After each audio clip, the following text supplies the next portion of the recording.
I'm going to get blasted. I probably shouldn't say this, but I mean, who cares at this point? I wouldn't say that I wanted Kenny to necessarily fail, but like, you know, when someone comes to replace you, and you're like, you know, I still feel like I had it.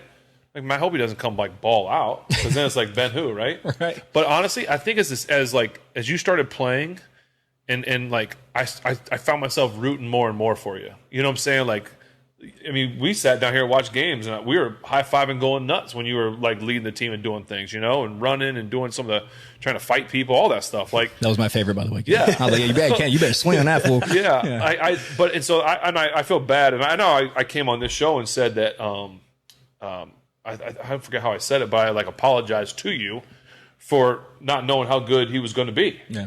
Like, I just didn't know. I had no idea. I didn't know that you were the runner that you were. I just didn't know what was going to happen. I wasn't aware, and I was pleasantly surprised. I'm glad that I was wrong in the sense of where I had you. I thought you'd be a quarterback that was good, that was going to come in. I think you're the future of this team. I really do, and I think they got, you know, the fans should be lucky. They are lucky they got you. But that's what I'm going to say. I'll say I was early on. I didn't want him to succeed because I didn't want him. You know, they followed me up. I didn't want it to happen. I think that's probably the selfishness of me, and I feel bad for it. But as it went on, as the season went on, he got into like his third game playing. I was rooting for him. Yeah. I was excited for you, and I wanted you to succeed. I wanted you to win the games. I wanted you to get to the playoffs.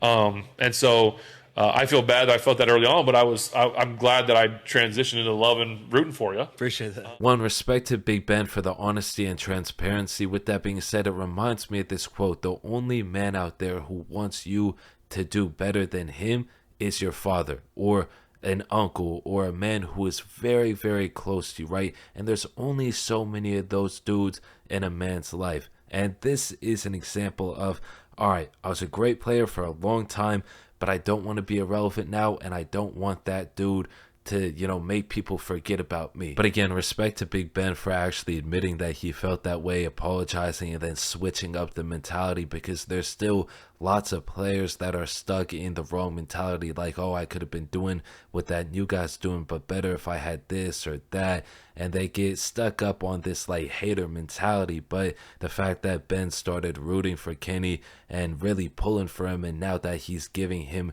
these encouraging words, it's a great turnaround. It's a great thing to see.